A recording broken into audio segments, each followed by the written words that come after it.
MCC खारेज गरे नेपाललाई एमसीसी भन्दा 3 गुणा बढी सहयोग गर्ने चीनको घोषणा। दर्शकवृन्द नमस्कार, म शङ्कर भुषाल, तपाईँ जगत खबर हेर्दै हुनुहुन्छ। दर्शकवृन्द, नेपालको उत्तरी देश चीनले नेपाललाई ठूलो सहयोग गर्ने भएको छ। अमेरिकी परियोजना मिलेनियम च्यालेन्ज कर्पोरेसन एमसीसीलाई नेपाल सरकारले खारेज गरेमा चीनको बीआरआई परियोजना अन्तर्गतको 60 अरबको साथै नेपालको द्रुत विकासका लागि 1 खरब रकम सहयोग गर्ने चीनले घोषणा गरेको छ। तर यसका लागि नेपाल सरकारले एमसीसी परियोजना खारेज गर्नुपर्ने माग अगाडि राखेको छ। चीनले भनेको छ एमसीसी परियोजना भनेको नेपालको खानी रित्तो पार्दै नेपाली जनतालाई गृह युद्धमा फसाउने र नेपालबाट चीनलाई घेरा हाल्दै चीनबाट तिब्बत टुक्र्याउने रणनीति भएकाले यसलाई संसदबाट पास गरेर नेपालको संविधान भन्दा एमसीसी को नियम माथि बनाउन खोजेको आरोप लगाएको छ। यस्तै चीनले दिने यी सहयोगमा कुनै पनि शर्त तथा सदनबाट पास नगर्नुपर्ने पनि स्पष्ट पारेको छ। चारैतर्फ एमसीसी को विरोध भइरहँदा चीनले दिने भनेको बीआरआई सहयोग के हो त? यसका फाइदा र बेफाइदाका विषयमा आउनुहोस् चर्चा गरौँ। Belt and road initiative BRI चीन सरकारले प्रस्तुत गरेको अत्यन्त महत्त्वकांक्षी विकास रणनीति हो। सन् 2013 सेप्टेम्बर 7 का दिन काजाकिस्तान भ्रमणका क्रममा काजाकिस्तान स्थित नजरबायेभ युनिभर्सिटीबाट पहिलो पटक चिनिया राष्ट्रपति सी जिनपिङले सिल्क रोड इकोनोमिक बेल्ट निर्माण गर्ने प्रस्ताव गरेका थिए।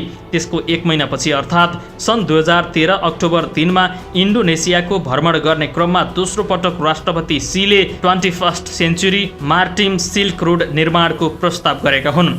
पछि यी दुवैलाई मिसाएर चिनिया राज्य परिषदको योजना ओन बेल्ट ओन रोडका रूपमा प्रस्तुत गरियो। अहिले यसलाई belt and road initiative BRI भन्न थालिएको छ। बीआरआई चीनको पुरानो सिल्क रोडको नयाँ स्वरूप हो। यसले सम्पूर्ण विश्वलाई एक क्षेत्र एक सडकको माध्यमद्वारा जोड्ने लक्ष्य लिएको छ। यो एक विशाल तथा महत्त्वकांक्षी परियोजना हो। बीआरआईमा उल्लेखित रोडले समुद्री मार्गलाई जनाउँछ भने बेल्टले स्थल मार्गलाई जनाउँछ। बेल्टले चीनको पश्चिमी भागलाई मध्य एसिया, रुस, युरोप, भूमध्य सागर, अरब सागर, दक्षिण पूर्वी एसिया, दक्षिण एसिया र हिन्द महासागरसँग जोड्छ। यसैगरी रोडले समुद्री मार्गद्वारा चीनलाई युरोप र अफ्रिकासँग जोड्छ। बीआरआई परियोजनाले उत्पादनको 1/3 हिस्सा उगर्छ। दोस्रो विश्व युद्धपछि युरोप पुनर्निर्माण गर्ने अमेरिकाले बनाएको मार्शल योजना भन्दा यो कयौं गुणा ठूलो परियोजना हो। यसमा हालसम्म 100औं योजनामा करिब $1 ट्रिलियन लगानी निश्चित भइसकेको छ। केही समय अघिसम्म सोच्न समेत नसक्ने रेल र सडक मार्ग निर्माण भइरहेका छन्। बृहत लक्ष्य र उद्देश्य बोकेको यो परियोजनाले विशेष गरी 5वटा मुख्य विषयहरूलाई समेटेको छ। रेलवे र हाइवे सहितको संरचना, नीतिगत समन्वय, आर्थिक समन्वय, खुल्ला व्यापार र जनजनको सामिप्य बीआरआई का मुख्य आधार हुन्। बीआरआई को धेरैजसो लगानी China development bank, export import bank, silk road fund, Asian infrastructure bank जस्ता चिनिया कोषबाट आउनेछन्। हालसम्म झन्डै 5 दर्जन चिनिया कम्पनीले बीआरआई का करिब 1800 परियोजनामा लगानी गरिसकेका छन्। अधिकांश परियोजनामा चीनले सम्बन्धित देशसँग द्विपक्षीय सम्झौता गर्ने गरेको छ। बीआरआईले विश्वमा उत्साह र आकांक्षा दुवै पैदा गरेको छ। कतिपय साना देशमा पर्ने जोखिम समेत रहेको बताइन्छ। पश्चिमा शक्ति र तिनको नेतृत्वमा रहेको विश्व तथा क्षेत्रीय व्यवस्थालाई विस्थापित गर्ने योजना ठानेर पश्चिमा राष्ट्रहरू चीनसँग सशंकित बनेका छन्। यद्यपि तिनले चिनिया लगानीलाई अस्वीकार गर्ने आँट देखाएका छैनन्। भारत बीआरआई को एक महत्त्वपूर्ण हिस्सा हुँदाहुँदै यसले उक्त परियोजनामा भाग लिन अस्वीकार गर्दै आएको छ। भारतको विरोधले चीन र भारत दुवैलाई अप्ठ्यारो परेको छ। चाइना पाकिस्तान इकोनोमिक करिडोर विवादित भूमिमा पर्ने भन्दै भारतले असन्तुष्टि जनाएको छ। अब कुरा गरौँ नेपालमा बीआरआई का सम्भावनाहरू के छन्। बीआरआई नेपाललाई मात्र लक्षित गरी बनाइएको परियोजना भने होइन। यद्यपि नेपालले बीआरआई का लागि 22 परियोजना सिफारिस गरे पनि मन्त्रालयहरूले विस्तृत खाका निर्माण गर्न नसक्दा चिनिया लगानी कति भित्रिने भन्ने अलमल छ। विश्वलाई समेट्ने गरी तयार पारिएको यो चिनिया परियोजनामा मुख्य छिमेकी मुलुकको हैसियतमा नेपालमा के कस्ता सम्भावना र चुनौती देखिएका छन्, यी विषयलाई चर्चा गर्ने प्रयास गरिएको छ।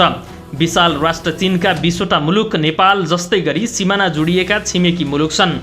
आर्थिक र सामाजिक हिसाबले ठूलो महत्त्व राख्ने र सुरक्षाका दृष्टिले समेत अत्यन्त चुनौतीपूर्ण मुलुकहरूको चीन नेपाल जस्तै छिमेकी मुलुकको रूपमा रहेको छ। विश्वको दोस्रो ठूलो राष्ट्र चीन 30 वर्षको हाराहारीमा विकासको उच्च तहमा पुग्न सफल भएको छ। ऊ आफ्नो विकास र समृद्धिलाई छिमेकी राष्ट्रहरूसँग समेत पारस्परिक रूपमा साटासाट गर्दै एसियालाई विश्वको ठूलो र सफल महादेशको रूपमा स्थापना गर्न चाहन्छ। हाल नेपालमा प्रत्यक्ष वैदेशिक लगानी गर्ने मुलुकको सूचीमा चीन प्रथम रहेको छ। अन्य मुलुकको लगानी र चिनिया लगानीको अन्तर ठूलो रहेको छ। यदि आगामी दिनमा सहज रूपमा समुद्रसँग नेपालको पहुँच पुग्न गएको खण्डमा नेपालमा लगानी गर्नका लागि अन्य मुलुकहरू समेत आकर्षित हुने र यो दिगो विकासका लागि एउटा प्रमुख माध्यम बन्न सक्छ। नेपाल जलस्रोतको धनी राष्ट्र हो। हाइड्रो पावरको ठूलो सम्भावना बोकेको नेपालले यस परियोजना मार्फत यस क्षेत्रमा ठूलो फड्को मार्न सक्ने सम्भावना रहेको छ। नेपाल सरकार र चिनिया सरकारका तर्फबाट हाल नेपालले 4वटा समुद्री बन्दरगाह र 3वटा सुक्खा बन्दरगाह प्रयोग गर्न पाउने सम्झौता समेत भइसकेको छ। यो सम्झौतासँगै नेपालको झण्डासहितको पानीजहाज समुद्रमा सञ्चालन गर्नका लागि बाटो खुलेको छ। विश्व बजारसँग समुद्रको माध्यमबाट जोडिने बाटो खुलेको छ। सदियौँदेखिको एउटा मात्र छिमेकीको समुद्री मार्ग प्रयोग गर्दै आएका कतिपय कठिनाइलाई व्यवस्थापन गर्न र नयाँ बाटो हुँदै 2वटा समुद्री मार्ग प्रयोग गर्ने अवसर मिलेको छ। अब हामी प्रस्तुत गर्दैछौँ नेपालमा BRI का चुनौतीहरू के छन् त। BRI परियोजना पूरा गर्न र नेपालले आफूलाई यो परियोजना मार्फत स्थापित गर्नका लागि केही चुनौतीहरू रहेका छन्। छिमेकी मुलुक मध्य चीनसँग जोडिएको भौगोलिक अवस्था एक प्रमुख चुनौतीका रूपमा रहेको छ।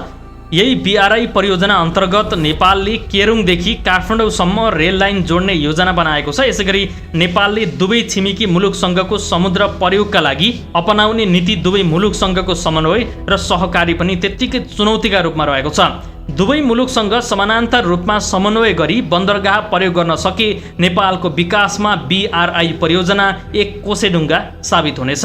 गिर्दो अवस्थामा रहेको अमेरिका र युरोपले गरिब देशहरूमा लगानी कटौती गरिरहेका छन्। त्यसै बेला चीनले आफ्नो प्रशस्त पुँजी OBOR-मा लगानी गर्दा गरिब देशहरूमा रोजगारीको अवसर सिर्जना हुनेछ। ती देशहरूको मुख्य समस्या भनेको नै बेरोजगारी हो। जब यो समस्या बिस्तारै हट्दै जान्छ परिस्थिति चीनको पक्षमा जाने देखिन्छ। एसियाली पूर्वाधार लगानी बैंक AIIB-मा अमेरिकाको दबाव हुँदाहुँदै पनि कतिपय देशहरू सदस्य बने झैँ आउँदा दिनहरूमा चीनको पुनरुदयको बाटोमा अमेरिकी साझेदारहरू चीनतर्फ नढल्केलान् भन्न सकिँदैन। यस्तो अवस्थामा चीनले हरेक क्षेत्रमा बाँकी विश्वलाई उछिन्नेछ। त्यही चीनका लागि महाशक्ति मार्गको गन्तव्य हुनेछ। दर्शकवृन्द, नेपाल सरकारले अमेरिकी परियोजना MCC-लाई पास गर्न अगाडि बढ्नु र BRI-लाई वास्ता नगर्नुको कारण के? यस विषयमा सबैको मनमा खुल्दुली भएको नै हुन सक्छ। दर्शकवृन्द, यसको विषयमा पनि हामीले आउँदो भिडियोमा हामीले चर्चा गर्नेछौँ। तपाईलाई अमेरिकी परियोजना MCC ठिक लाग्छ कि बेठिक लाग्छ? के चीनले नेपालमा सहयोग गर्ने भनेको BRI परियोजना ठिक लाग्छ? कृपया आफ्नो कमेन्ट हाम्रो कमेन्ट बक्समा छाड्न नबिर्सनुहोला। दर्शकवृन्द, आजको भिडियोबाट म पनि बिदा हुन्छु। नमस्कार।